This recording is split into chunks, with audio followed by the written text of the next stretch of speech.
Hello বন্ধুরা, আমি শিলা। আজকে তোমাদেরকে এমন একটি গল্প শোনাব যেখানে একটি ছেলে একটি মেয়েকে প্রথমে বন্ধু ভাবত, বেস্ট ফ্রেন্ড ভাবত। তারপর এই মেয়েটিকে আস্তে আস্তে ভালোবাসতে শুরু করল। মেয়েটি ছেলেটিকে ঠিক বন্ধুই ভাবত, এর চাইতে বেশি কিছু না। কিন্তু ছেলেটি এক পর্যায়ে মেয়েটিকে এমনভাবে ভালোবেসে ফেলেছে যে তার জীবনের চাইতেও বেশি ভালোবেসে ফেলেছে। একদিন ছেলেটি তার ভালোবাসা প্রকাশ করতে গেলে মেয়েটি তার সাথে যা করল তা শুনলে বন্ধুরা তোমাদের কলিজা কেঁপে উঠবে। তাহলে চলুন বন্ধুরা গল্পটি শুরু করি। গল্পটি শুরু করার আগে বন্ধুরা, তোমাদের নিকট আমার বিশেষ অনুরোধ, দয়া করে তোমরা আমার চ্যানেলটি সাবস্ক্রাইব করে আমাকে সাপোর্ট করবা। আমার পাশের বাসার একটা মেয়ে নাম সাধনা, আর ছেলেটির নাম আবু সায়েম। সাধনা আর সায়েম দুজনেই খুব ভালো বন্ধু বলতে পারেন, একজন আর একজনকে ছাড়া চলে না। হঠাৎ করে একদিন সায়েম সাধনাকে মজা করতে করতে বলল, সাধনা, আই লাভ ইউ। ও বলে, শুন সায়েম, আমি তোকে ভালোবাসতে পারবো না, তুই শুধু আমার খুব ভালো বন্ধু।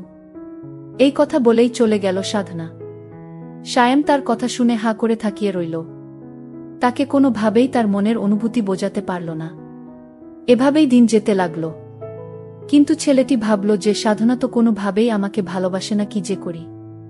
বলতে বলতে সাধনার ফোন। সাধনা বলল, ওই সায়েম, কি করছো? তোর কথাই ভাবতাছি সাধনা। চুপ থাক। সাধনা বলল, ওই সায়েম, খাইছস? সায়েম বলল, না। তুই খাইছ সাধনা? হ্যাঁ খাইছি। তুই এখনই খেয়ে নে, আর মাঠে তাড়াতাড়ি আয়। আচ্ছা, বলেই লাফাতে লাগলাম। সাধনার মনে হয়তো আমার জন্য ভালোবাসা জাগছে। তাড়াতাড়ি খেয়ে গেলাম। গিয়েই বললাম, কিরে সাধনা, হঠাৎ জরুরি তলফ? সামনে আমাদের এক্সাম রে, খুব টেনশনে আছি। কোনো চিন্তা করিস না, ফেইল করলেও তোরে আমি বিয়া করমু, তারপর 2টা ক্রিকেট খেলার টিম বানামু, তোর এক দল আমার এক দল। বলেই হা হা হা করে হাসি দিলাম। কিন্তু হাসি দেওয়ার পর যা ঘটল তা সায়েম তার নিজের চোখকেও বিশ্বাস করাতে পারল না। এমনভাবে সায়েমের গালে চড় মারল সাধনা জেনা গাল দিয়ে ধোয়া বের হচ্ছে। চড়টা মেরেই সাধনা বলা শুরু করল, তোকে বন্ধু করেই জীবনের বড় ভুল করছি। তোর মতো ছোট মনের মানুষকে বন্ধু ভাবাটাই আমার ভুল হয়েছে। আজ থেকে আমাদের বন্ধুত্ব এখানেই শেষ। বলেই চলে গেল সাধনা। আর আমার চোখ দিয়ে বৃষ্টির মতো পানি পড়ছে। কিছুই বুঝতে পারলাম না, খুব খারাপ লাগছে। শেষমেশ বন্ধুত্বটাও শেষ। কেমন জানি স্বপ্ন স্বপ্ন লাগছে। তাও কিছুই করার নেই। অশ্রুভরা চোখ আর বুক ভরা কষ্ট নিয়ে বাসায় চলে গেল সায়েম। এসেই শুয়ে পড়ল। বালিশটাও ভিজে গেছে। পুরানো স্মৃতিগুলো মনে পড়ছে বারবার সায়েমের। প্রতিদিন ওকে ফোন দিয়ে ঘুম পাড়ানো, ঘুম থেকে জাগাতাম। দিনে কমপক্ষে 100 বার ফোন, আর মেসেজ তো আছেই। সব স্মৃতিগুলো মনে পড়ছে সায়েমের। আমাদের বন্ধুত্ব শেষ হলেও আমি ঠিক আগের মতোই ফোন দিতাম, মেসেজ দিতাম।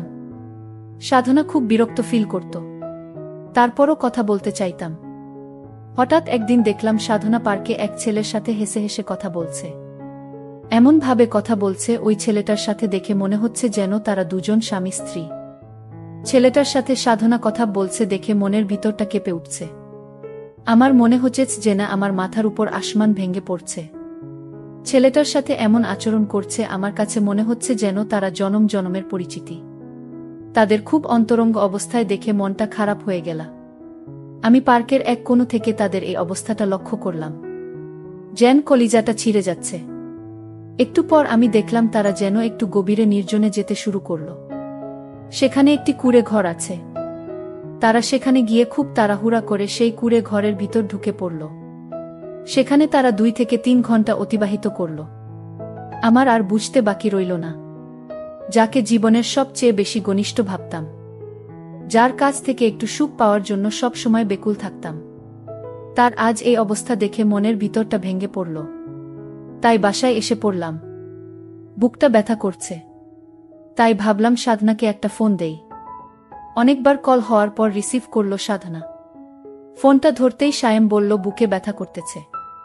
সাধনা বলল, ব্যথা করা ভালো, এখন আমাকে আর ডিস্টার্ব করবি না, পরশু আমার পরীক্ষা। আচ্ছা, নাপা খেলে ব্যথা যাবে? হ্যাঁ যাবে। এখন আর ফোন দিস না প্লিজ, কিছুই পড়া হয়নি। কয়টা খাবো? উফ, তোর যতটা খেতে মন চায় খা প্লিজ সায়েম, আর ডিস্টার্ব করিস না। সায়েম তার সমস্ত আবেগ নিয়ে বলল, সাধনা শেষবারের মতো বল, তুই কি আমায় ভালোবাসিস না? সাধনা বলল না, আর বলল, সায়েম এসব কথার কোনো মানেই হয় না। আমরা জাস্ট ফ্রেন্ড, তোর অনুরোধে কিন্তু এবার ফ্রেন্ড হয়েছি। তাই যা বলছ ভালো করে বুঝে বলিস। থ্যাঙ্কস সাধনা, রাখি। ওকে রাখ, আর ভবিষ্যৎ যেন এমন কথা আর না শুনি। ওকে, তাহলে এখন রাখি।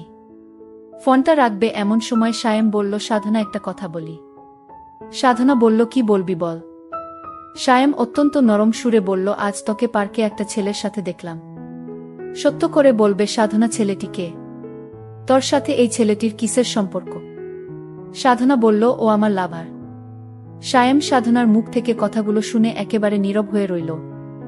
তার ভিতর থেকে আর কোনো কথা মনে হচ্ছে বের হচ্ছে না। হাত পা একেবারে অবশ হয়ে যাচ্ছে। একটু নীরব থেকে সায়েম বলল, সাধনা, আমার কিছু ভালো লাগছে না। এই কথা শোনার পর সাধনা ফোনটা কেটে দিল।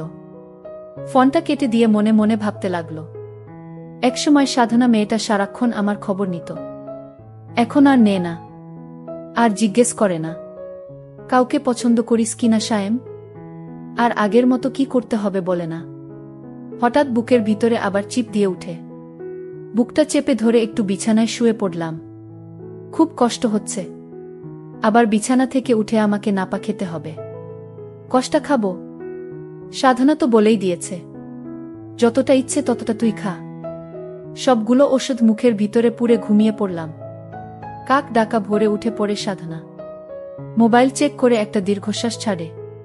যাক, আজ কোনো মেসেজ ও নাই, মিসড কল ও নাই। পড়ায় মনোযোগী হয়। সাধনা মন দিয়েই পড়তে থাকে। হঠাৎ মনটা যেন কেমন কেমন করছে। তবুও ভালো সায়েম জ্বালাচ্ছে না। ছেলেটার কোনো কমন সেন্সও নাই। যখন তখন ফোন দিয়ে বলবে, সাধনা এটা হয়েছে। এখন কি করব? ওইটা হয়েছে, বোরিং। কয়েক ঘন্টা কেটে গেলেও সাধনার মোবাইলের আলো জ্বলছে না। হঠাৎ মোবাইল মেসেজ টোন বেজে উঠল।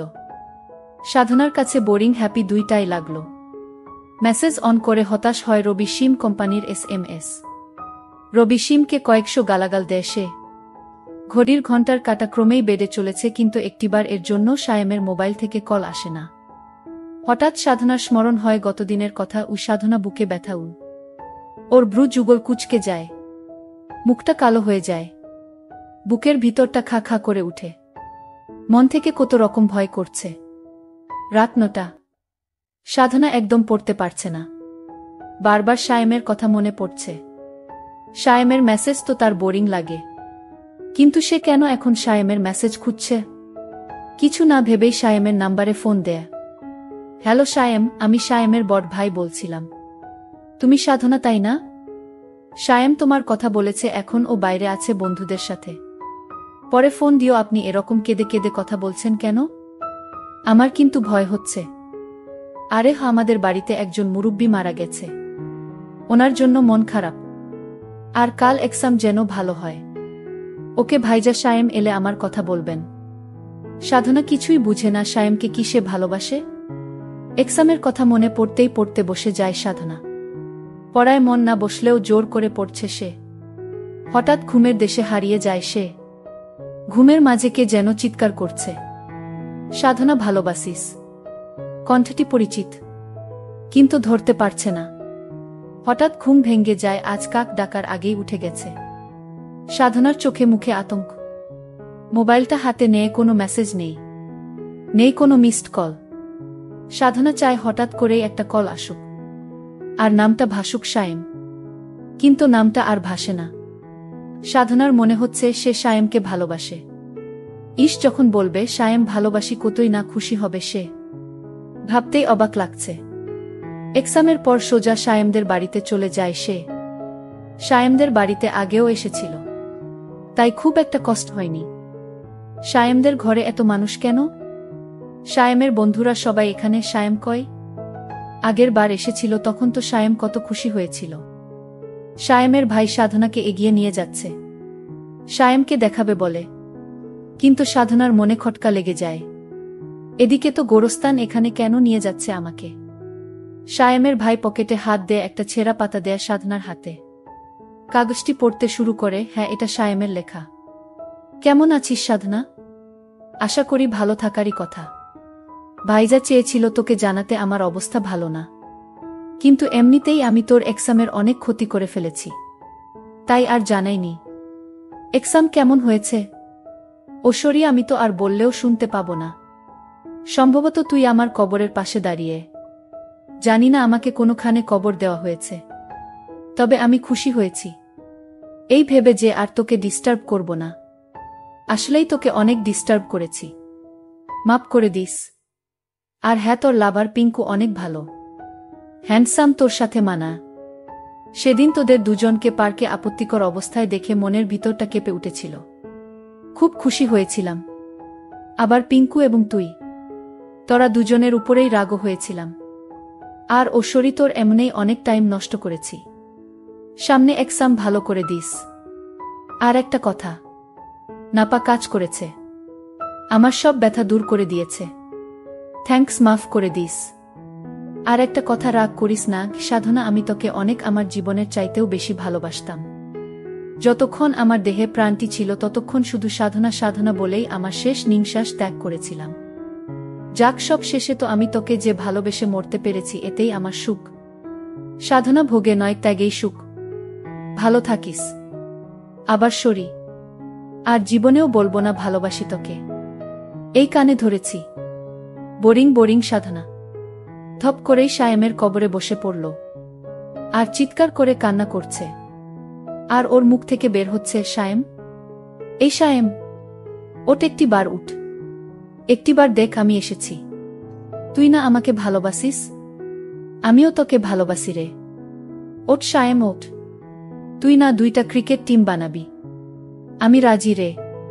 তারপরও তুই ফিরে আয় সায়েম। চিৎকার করে বলছে, ফিরে আয় সায়েম, ফিরে আয়। তোকে খুব ভালোবাসি রে, ফিরে আয়। আর আমি সেদিন পার্কে একটি ছেলের সাথে তোকে দেখানোর জন্য মজা করছিলাম। আসলে আমি এইটুকু পরীক্ষা করতে চেয়েছিলাম যে তুই আমাকে কতটুকু ভালোবাস তা জানার জন্য। আমার ভুল হয়ে গেছে সায়েম, প্লিজ আমাকে ক্ষমা দে সায়েম।